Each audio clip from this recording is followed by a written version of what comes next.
marco de esta audiencia, la doctora Cristina Fernández de Kirchner, así que con la venia del tribunal puede ser ella la que comience a hacer esta exposición. Muy bien, entonces, doctora Cristina Fernández de Kirchner, la escuchamos. A los que demás partes le voy a pedir que silencien el micrófono mientras no estén usando el audio, los efectos de que nos podamos escuchar bien. Doctora, está usted en la palabra. Muchas gracias. Muy buenos días a todos y a todas.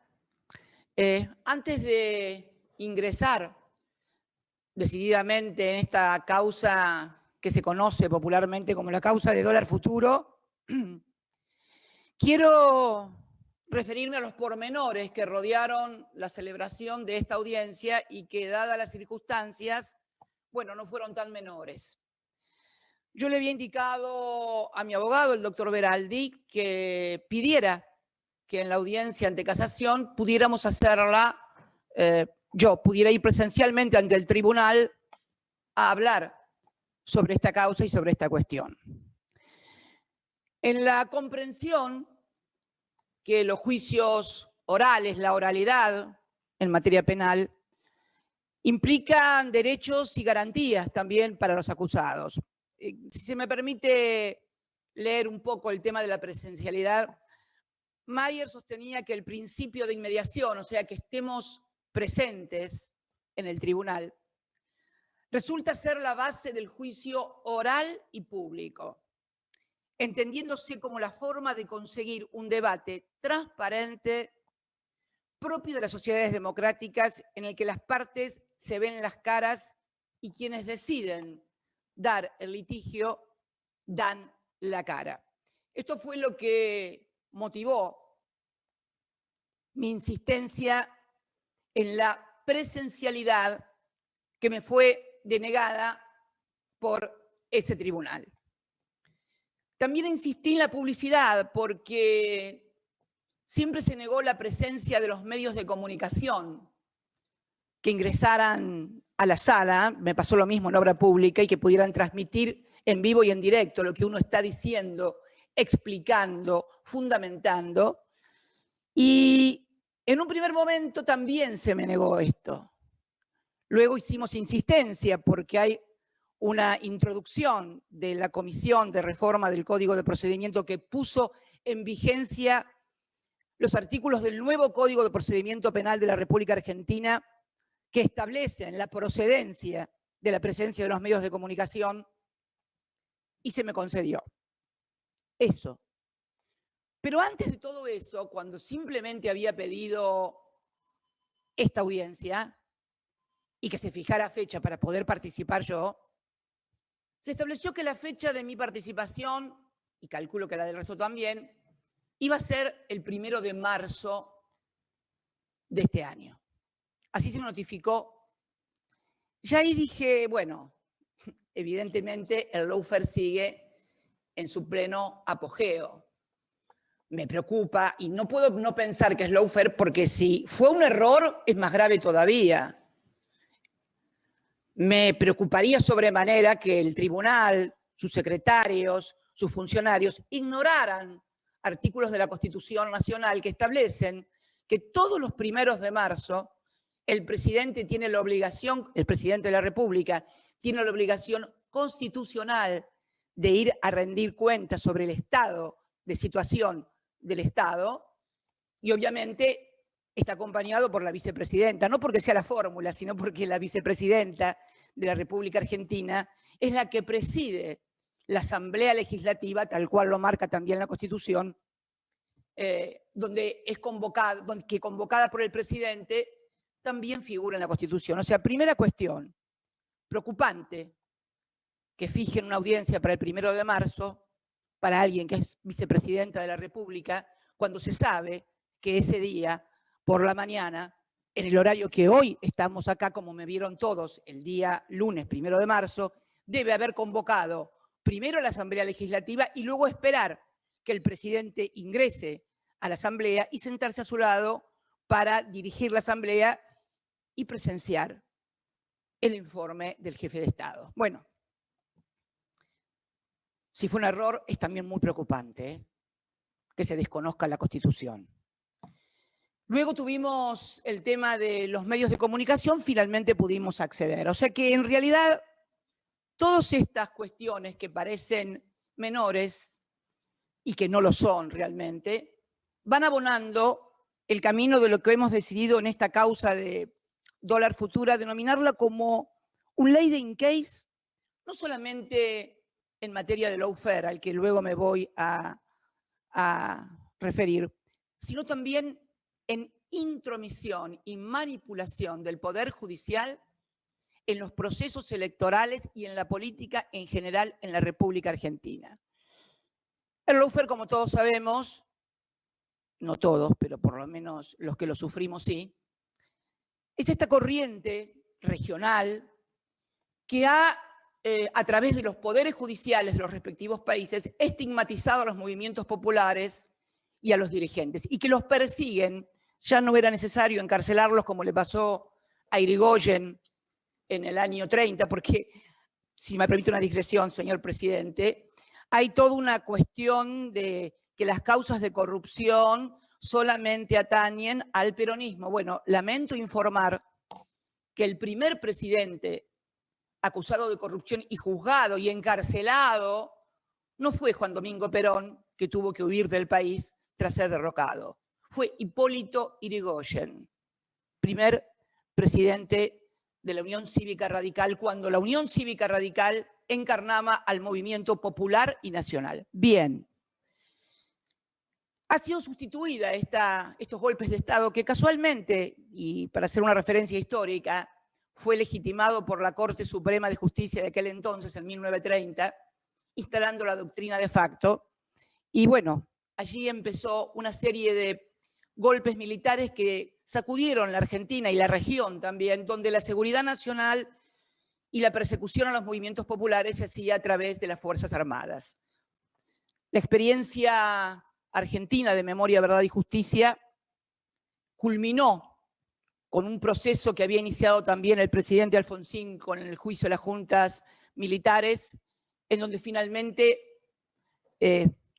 las cosas, por lo menos en lo que hace a la institucionalidad de las Fuerzas Armadas y su rol, retornó a su lugar de origen. Sin embargo, se dio esta suerte de surgimiento del lawfare. Ya no es necesario desaparecer mediáticamente, materialmente a los dirigentes políticos, sino que con lo mediático se lo suprime. ¿Y cómo se concatena esto? Bueno, el lawfare no es solamente la persecución desde el Poder Judicial, es además la articulación con los medios de comunicación. ¿Por qué? ¿Cómo se hace esto? Únicamente porque los medios de comunicación titulan corrupción, aquel es un corrupto, aquella es una corrupta. No, no, no, no. Cuentan cosas que no existen en los expedientes. O sea, relatan, forman un relato que después no encuentra asidero en las pruebas y en los hechos concretos que tienen los expedientes judiciales que tramitan en el Poder Judicial. Pero claro, ya cuando se deciden las sentencias, tienen que ver con lo que apareció publicado en los medios, pero poco o nada absolutamente que ver con lo que aparece en el expediente. Por eso, el tema de la presencia de los medios de comunicación. Y la presencialidad también porque es bueno siempre conocerle la cara a los jueces, a los fiscales.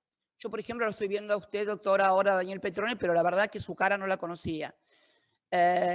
Sí conocía a otra integrante del tribunal, la doctora Ana María Figueroa, porque la he visto en los medios de comunicación cuando denunció la presión que había sufrido por funcionarios del gobierno de Mauricio Macri en otra causa que también me tiene por acusada y que es la causa de memorándum de Irán. Ahí le conocí la cara, pero usted no se la conocía, la conozco ahora.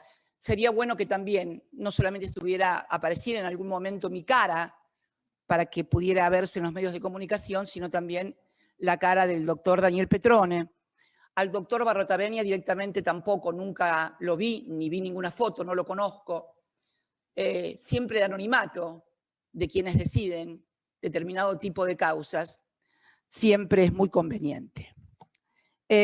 Tampoco conozco la cara del fiscal Raúl Ple, que es el acusador. Por eso rescataba las palabras del maestro Julio Mayer, diciendo quienes deciden dar el litigio, dan la cara. Yo siempre di la cara, no solamente acá, he ido a todas las indagatorias que se me citaron, inclusive aquellas que fueron 8 indagatorias, siempre di la cara y la voy a seguir dando además. Bien, esta suerte de introducción que tenía que ver para explicar por qué la presencialidad es tan importante y por qué la publicidad también es tan importante. Ahora vamos a introducirnos directamente en la causa que nos atañe y por la cual estoy sentada hoy aquí acusada. La causa se conoce popularmente con el nombre de dólar futuro y es bueno no solamente referirnos al texto de la causa, sino al contexto en el cual ésta se desarrolló. El texto de la causa sería la acusación que se hizo de administración fraudulenta de los recursos del Estado, en este caso de los recursos del Banco Central, y perjuicio en 55.000, creo que la acusación del doctor Bonadío fue 55.000 millones de pesos. Quiero que todos recordemos esta cifra, por favor. Se nos acusó de hacerle perder al Estado Nacional o al Banco Central 55.000 millones de pesos. Reitero, 55.000 millones de pesos. Bien, ¿cómo se inicia y cuándo se inicia esta causa? Esta causa se inicia por una denuncia del entonces presidente del bloque de la Unión Cívica Radical de Diputados, Mario Negri, actualmente sigue siendo el diputado ya de Juntos por presidente y diputado del bloque de Juntos por el Cambio. Y el otro denunciante fue Federico Pinedo, entonces presidente del bloque del PRO. Era la alianza de la Unión Cívica Radical con el macrismo que se presentaban a elecciones. ¿Y cuándo fue esa denuncia? Esa denuncia se produce el 30 de octubre del 2015. ¿Le suena? 30 de octubre del 2015. 5 exactos días después de la primera vuelta electoral presidencial, se renovaban autoridades presidenciales en la República Argentina. Yo estaba a cargo de la primera magistratura. Y las elecciones tuvieron lugar el domingo 25 de octubre del 2015. 5 días después, el 30 de octubre del 2015, tenemos la denuncia. ¿Y por qué es importante rememorar estas fechas? Porque en ese momento no se sabía, sí se sabía quién iba a ingresar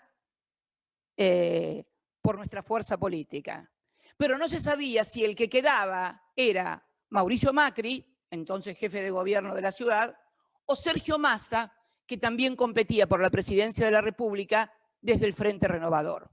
Curioso, ¿no? Que 5 días después de definido que el proceso electoral se disputaba entre Daniel Scioli y Mauricio Macri, recién allí, se hace la denuncia de Mario Negri y Federico Pinedo. ¿Y qué denuncian? ¿Qué denuncian ellos? Denuncian que desde septiembre hasta octubre el Banco Central ha venido perdiendo muchos dólares, ha venido perdiendo reservas a través de un instrumento del mercado financiero, del mercado cambiario, denominado contratos de dólar futuro. ¿Qué decían? Que a través de esos contratos de dólar futuro, mi gobierno favorecía a amigos con esos contratos y ocasionaba pérdidas de dólares y de reservas. Bien, no había cifras todavía de este perjuicio, pero la figura que denunciaron públicamente y que por supuesto fue reproducida a tambor batiente por todos los medios de comunicación hegemónicos, operaciones para favorecer amigos del gobierno en materia de dólares. Ustedes saben, doctor, y ustedes saben, a todos los que nos están escuchando, el efecto de encantamiento que la palabra dólar provoca, no solamente en los agentes económicos, sino, lamentablemente, en todos los argentinos y las argentinas. Bien. ¿Dónde cae esta denuncia? Segunda parte. Se sortea en Comodoro Pi la denuncia de Mario Negri y Federico Pinedo. ¿Y dónde cae? En el inefable juzgado a cargo del entonces doctor Bonadío. El 30 de octubre, repito, fue la denuncia. ¿Qué hace el doctor Bonadío? Contexto. Íbamos a segunda vuelta. Ya estaba toda la etapa electoral, el periodo, como ninguno había alcanzado las cifras que la Constitución marca para imponerse en primera vuelta, íbamos a segunda vuelta. La segunda vuelta entre Daniel Scioli y Mauricio Macri. ¿Sí? El país entero en un proceso electoral definitorio. Definitorio porque, bueno, si subían unos, no sé qué iban a hacer, si subían, bueno. Después vamos a ver cómo ustedes, los jueces, influyen en la vida de los argentinos que no se dan cuenta que muchas veces las decisiones que ustedes toman van a impactar definitivamente en su bienestar y en su vida. Lo vamos a explicar en este ámbito. Bien, el 17 de noviembre del 2015, 17 de noviembre del 2015, martes 17, a las 12 horas, en plena rueda cambiaria abierta, usted sabe que se abre a las 10 el mercado, cierra a las 15 horas, con todo lo que esto implica, elecciones presidenciales, irrumpe en un allanamiento en el Banco Central, en la mesa de dinero del Banco Central, Bonadío. Obviamente, imagínense, ¿cuál era el objetivo? Provocar una corrida, una devaluación, un desastre para todos. El desastre iba a venir más tarde, pero bueno, eso los argentinos no podían saberlo tampoco. Allanan el 17 de noviembre.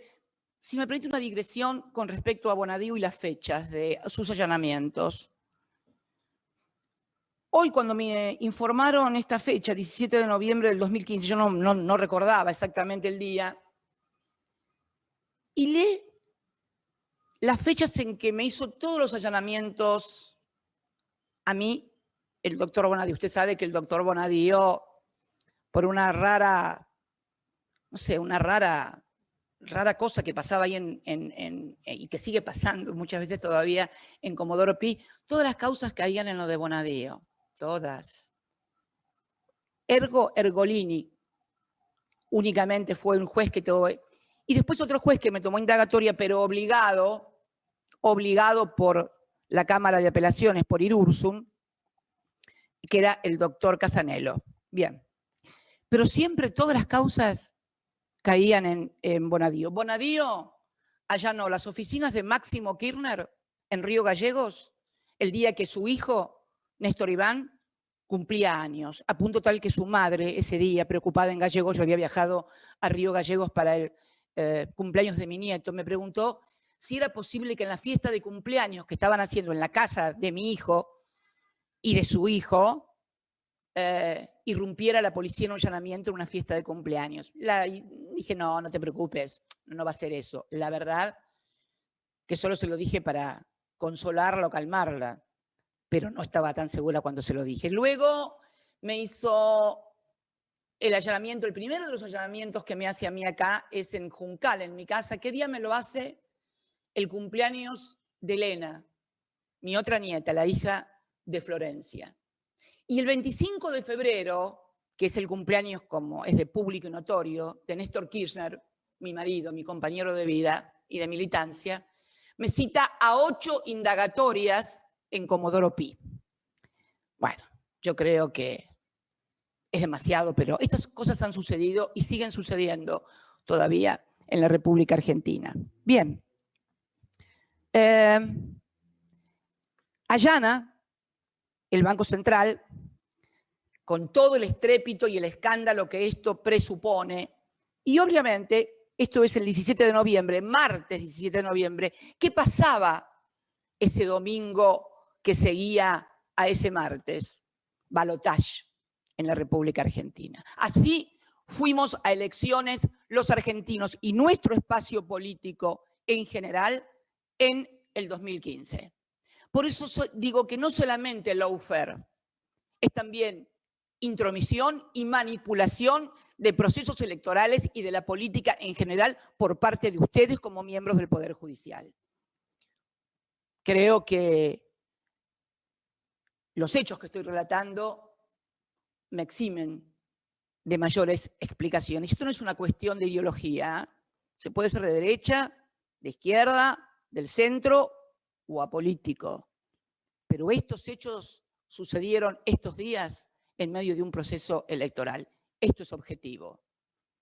Me acuerdo que alguien preguntó a algún periodista si esto no significaba una intromisión al proceso electoral, y el inefable Bonadío le respondió que él no podía cerrar su juzgado porque haya elecciones. Así el Poder Judicial de la República Argentina. Bien, comienza la causa y acá viene la segunda parte del texto y contexto.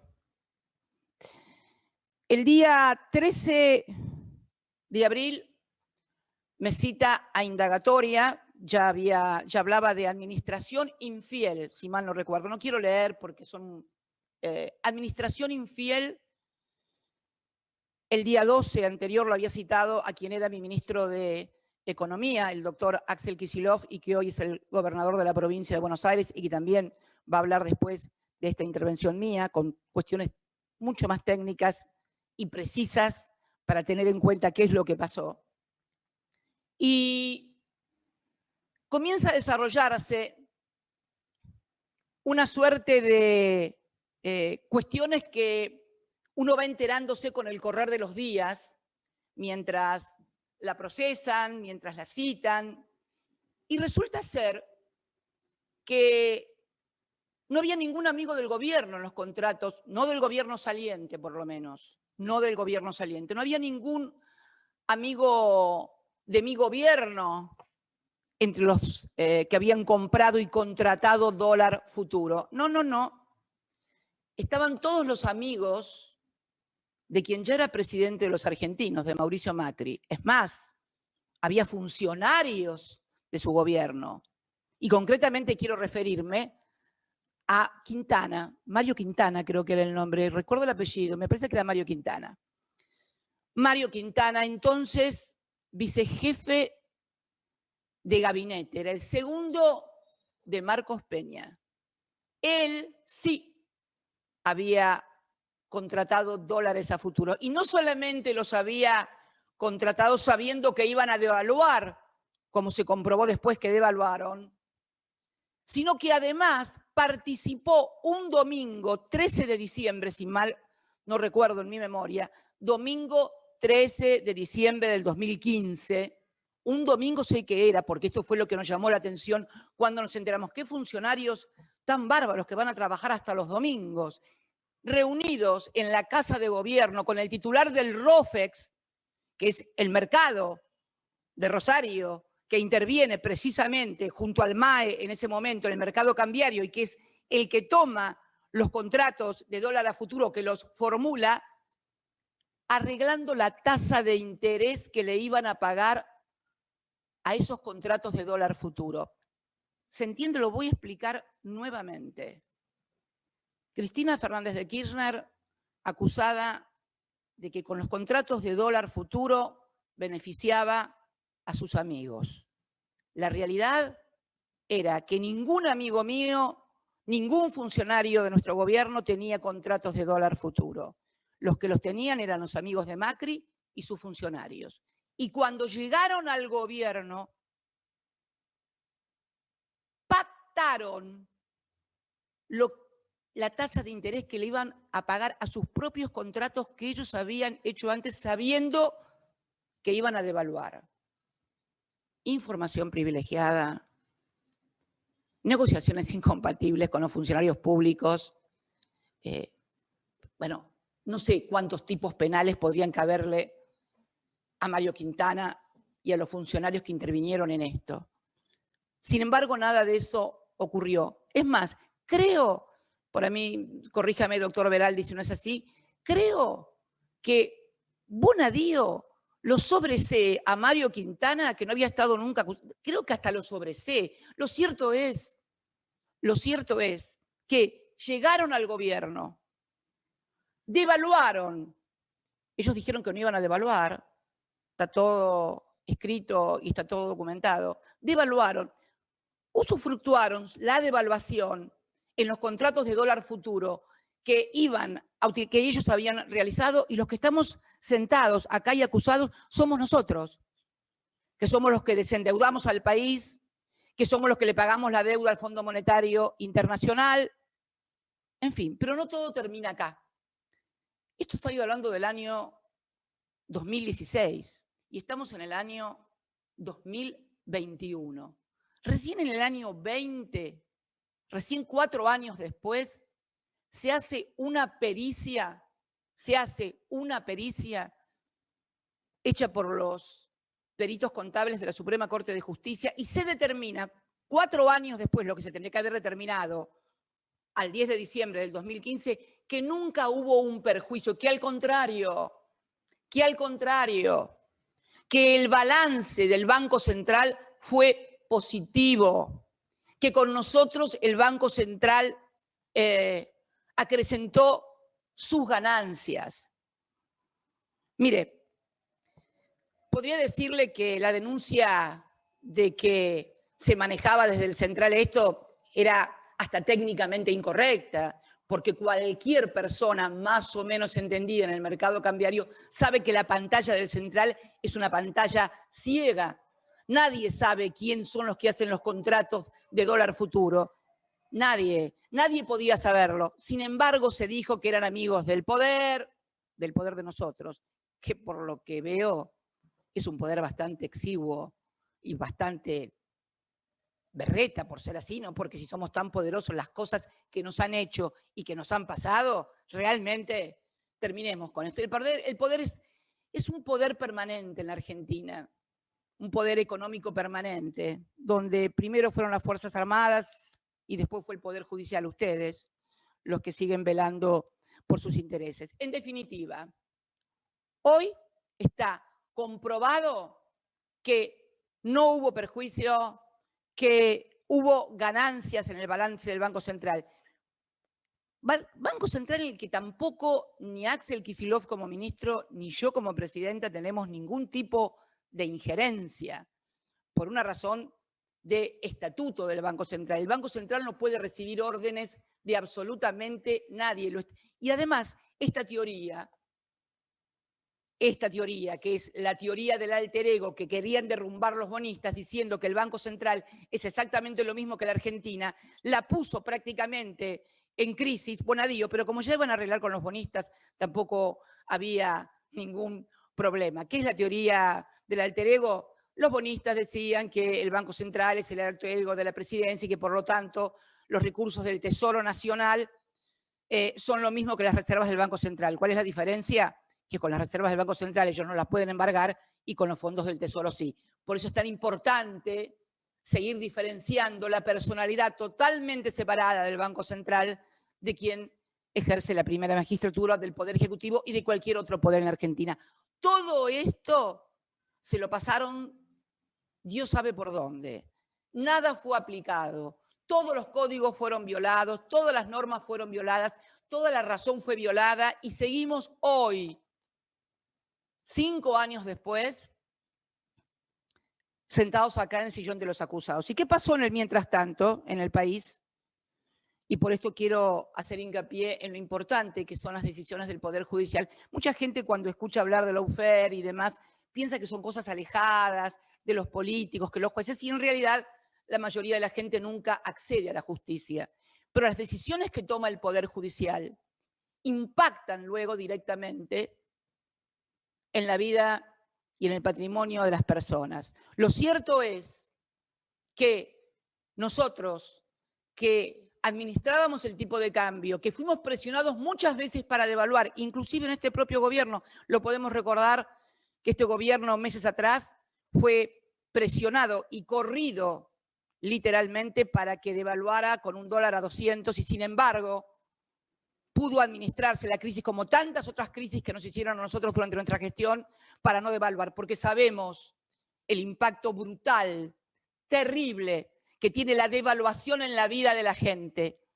Nada de eso les importó. Habían venido a eso, a devaluar. Lo hicieron y dijeron, no, no importa la devaluación. Total, el precio de la economía, de los bienes, de los servicios, está al precio del dólar blue. Minga al precio del dólar blue. El precio del dólar era 9,74 cuando yo dejé la presidencia y los bienes y servicios de la República Argentina estaban con un dólar a 9,74. Cuando el genio de las finanzas, Pratt Gay, dijo que no, que estaba todo a 15 o 16 pesos, que era el precio del dólar blue, todo a los demonios. Hicieron una devaluación de, no me acuerdo si era el 40, el 60%, catastrófica. Vinieron para eso. Y ustedes, el Poder Judicial, contribuyeron a que ese gobierno ganara las elecciones e hiciera lo que hizo después. Ustedes también son responsables de lo que pasó y de lo que está pasando en la República Argentina. Y realmente me da mucha bronca porque la que sufre es la gente. No podemos aumentar a los jubilados porque estamos endeudados hasta acá. A mí me sentaron acá diciendo que yo le había causado un perjuicio al Estado por 55.000 millones de pesos. Y volvieron a endeudar al Fondo Monetario Internacional, lo trajeron de vuelta. Néstor lo había sacado del país y lo volvieron a traer con 44.000 millones de pesos para ayudar a la campaña presidencial de Macri. Y ni así pudieron. Hoy los argentinos debemos 44.000 millones de dólares más y ustedes también son responsables. No miren para otro lado, porque ustedes causan también, junto a los medios de comunicación, climas en la República Argentina que finalmente impactan en los agentes económicos y en la economía. Y así estamos. Y no es la primera vez que nos pasa. Nos pasó con el megacanje. Néstor es un hijo de la crisis del 2003. Jamás hubiera llegado a presidente si no hubiera pasado lo que pasó en el 2001. ¿Y quién estaba también en ese 2001? Sturzenegger, el que era presidente del Banco Central, el que nombraron presidente del Banco Central, el devaluador que hoy da clases en la Universidad de Columbia. Y claro que va a seguir dando clases en la Universidad de Columbia. Lo sobreseyeron en anteriores causas que tuvo cuando fue partícipe también de lo que pasó con el megacanje, aquella mega devaluación que casi nos puso el país patas para arriba. Y ustedes, usted, doctor Petrone, y usted, doctor Barretaveña, nos negaron el recurso cuando nuevamente en esta causa de dólar futuro, a raíz de las denuncias que habíamos hecho en otras dos causas, lo sobreseen. Acá tengo el sobreseimiento de Bonadío, que también lo habíamos acusado por todo lo que había hecho. Bueno, la Corte todavía tiene el recurso, está terminado, obviamente, por la muerte del juez. Pero acá tengo todavía el tema de Sturzenegger, Federico Adolfo. Nosotros presentamos un recurso extraordinario federal en otra causa, pero que está también en esta sala, en su sala. Y nosotros presentamos un recurso apelando el sobreseimiento de Sturzenegger, que ya lo habían sobreseído en el 2001 y lo volvieron a sobreseer y seguramente va a venir por alguna tercera vez y volverá a hacer lo mismo. Esto fue tramitado en el juzgado del entonces doctor Torres. Torres lo sobreseyó. La Cámara de Apelaciones, integrada por los inefables Bruglia, Bertuzzi y Llorens, también le confirmaron el sobreseimiento, y usted y Petrol y Barretaveña nos negaron el recurso de apelación ante la Corte de ese sobreseimiento de los endeudadores seriales del país, de los que sí han cometido delito. Díganme si ustedes no tienen que ver en lo que pasa en el país. Lo sobreseyeron en el 2001 y ahora lo vuelven a sobreseer, y el señor sigue dando clases en Colombia. Y el presidente que nos volvió a endeudar, devaluando y devaluando, va a ver partidos de fútbol a Qatar. Y nosotros, Axel Kicillof, mi ex ministro de Economía, hoy gobernador de la provincia de Buenos Aires, sentados acá conmigo, junto también a Pese, presidente del Banco Central, fue mi vicepresidente del Banco Central y de Néstor durante 12 años y medio. ¿Cómo que no tiene que ver que se despabilen los argentinos de una buena vez por todas? El Poder Judicial incide todos los días en la vida de los argentinos, en las mujeres que masacran, en femicidios espantosos cuando ustedes como jueces y fiscales se quedan sentados y no pasa nada, y no hacen nada. En los que quieren justicia porque tienen recursos presentados en quiebras, como decía el otro día, lo describió muy bien el presidente en el mensaje del 1 de marzo, cuando habla claramente de cómo incide el Poder Judicial en la vida de la gente. Y en este caso puntual del dólar futuro, algo que tanto influye en la vida de los argentinos, y en el endeudamiento. Permítame decirle que ahora escucho cosas que no escuché en aquel entonces. Ahora escucho a varios periodistas decir, bueno, no, esto es la verdad que dólar futuro, la verdad que dólar futuro no es una cuestión judiciable, es una cuestión de políticas de Estado. Ahora dicen que no se pueden enjuiciar políticas de Estado. Sospecho que están diciendo esto a partir de que el presidente decidió iniciar querella criminal por el criminal endeudamiento que tomaron con el Fondo Monetario Internacional en el 2018. Sospecho que van a querer decir, bueno, dólar futuro, no es igual, no es igual. Acá, en esta causa, no hubo ningún perjuicio económico. Acá, los contratos de dólar futuro que se instrumentaron durante la gestión nuestra hasta el 2015 eran de acuerdo a las normas que establece este contrato. Lo que hizo Mauricio Macri con el préstamo al Fondo Monetario Internacional hasta violaron el estatuto del fondo. Violaron todas las normas internas de la administración pública. Y además afectaron los 44.000 millones de dólares, no a estabilizar la economía. Al contrario, cuanto menos malversación de caudales públicos, cuanto menos incumplimiento de los deberes de funcionario público, cuanto menos, no soy leguleya, no quiero convertirme en quien juzgue, pero esto es lo que está pasando. Yo sentada acá, acusada en una causa de dólar futuro que se manipuló y se armó al calor del proceso electoral, y luego de 5 años van a ser que estamos con esta causa. Hay una pericia contable hecha por los peritos de su corte, Petrone, que dice que no hubo perjuicio, que el balance es positivo, y yo sigo sentada acá. Y el otro en Colombia dando clases, y el otro mirando partidos de fútbol en Qatar. Y usted quiere convencerme a mí, a los argentinos, que hay justicia en este país y que hay un poder judicial en serio. Por favor, mire, creo que cuando me sigan en el uso de la palabra, el gobernador Kicillof y el presidente del Banco Central, el licenciado Pese, van a explicar todas las cuestiones técnicas. Pero yo quería decir esto, y además quiero decirle algo para finalizar. El contexto en el que estamos hoy. Estamos en un contexto, así como estábamos en un proceso electoral de contexto, hoy estamos en un contexto también muy particular.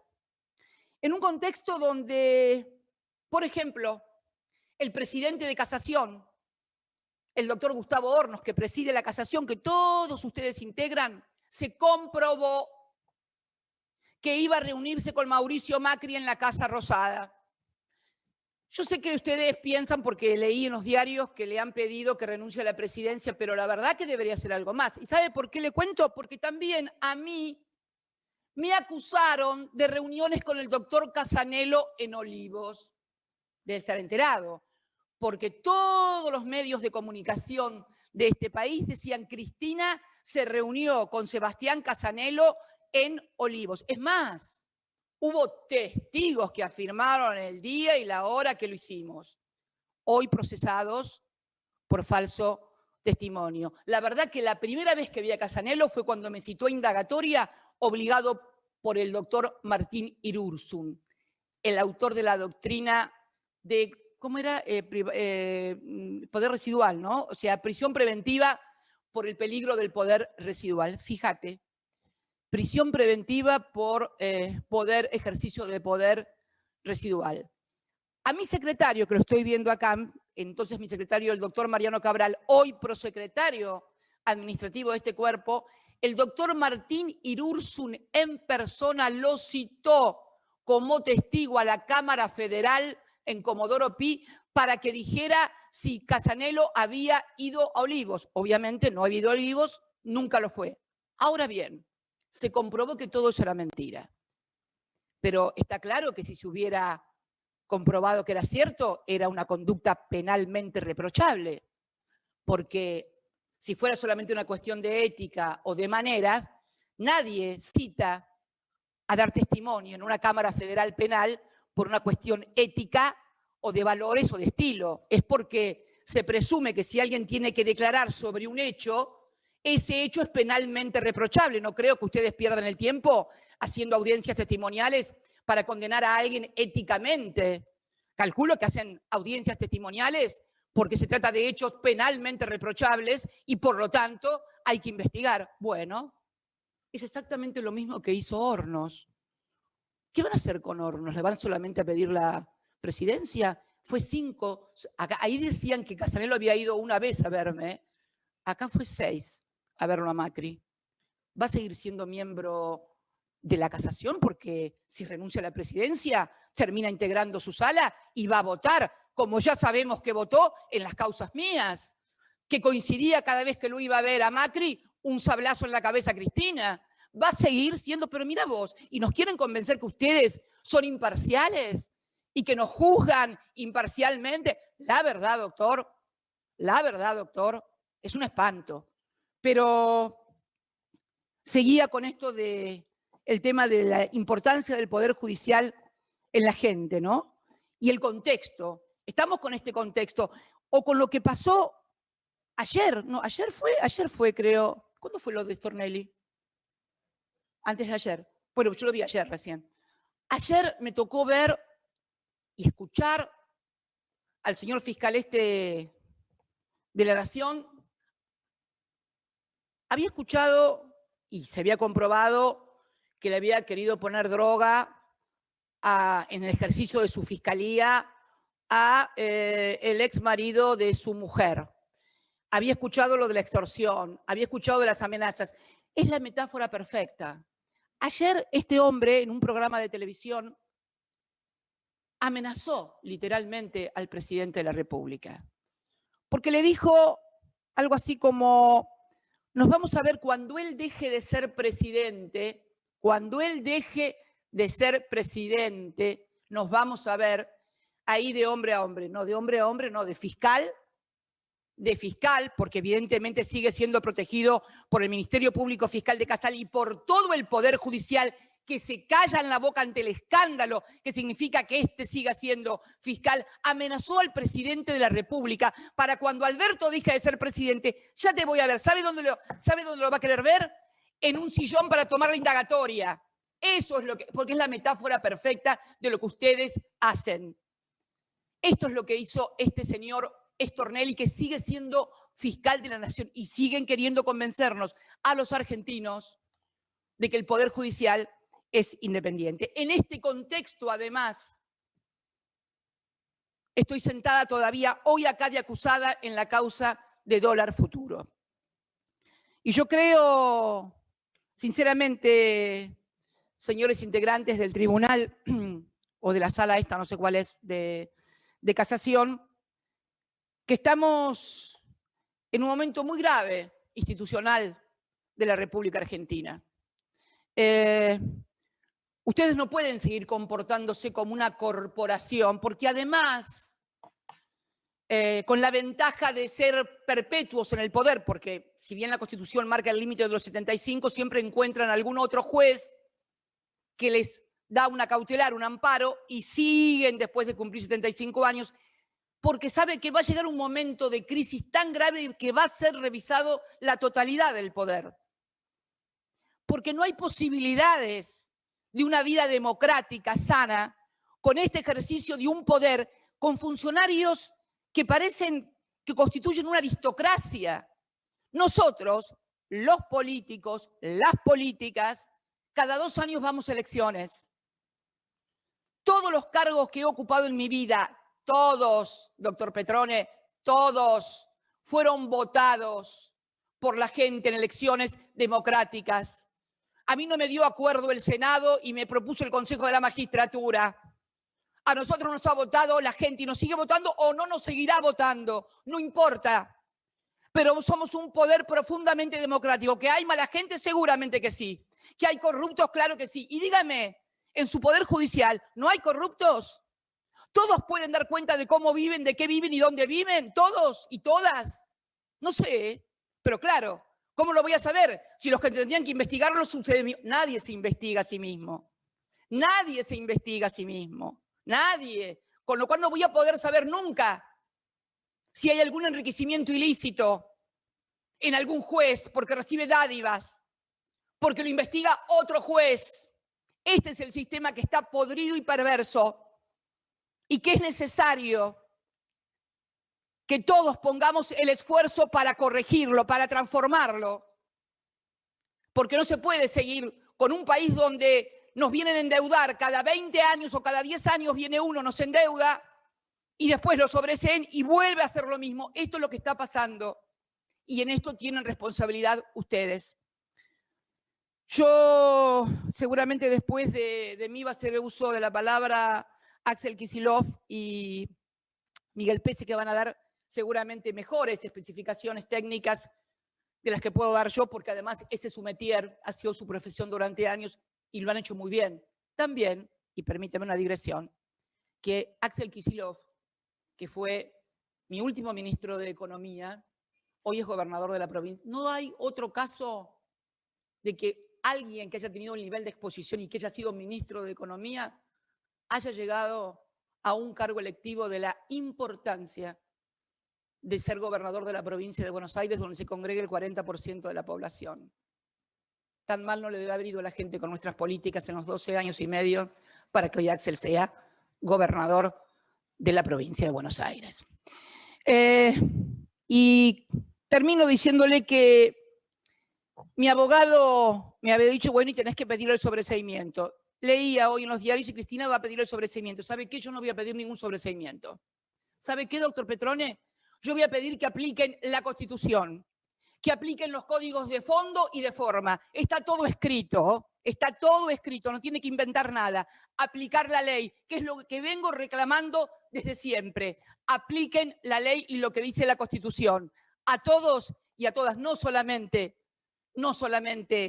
en un ejercicio donde se articulan con los medios de comunicación para decir lo que no es o para tener pruebas que no existen en ninguna parte del expediente. Por eso quiero agradecerles finalmente. Me hubiera gustado hacer esto personalmente, lo reitero. Quiero agradecerles la posibilidad de haber expuesto ante ustedes y bueno, no les voy a pedir el sobreseimiento. Hagan lo que tengan que hacer. Muchas gracias.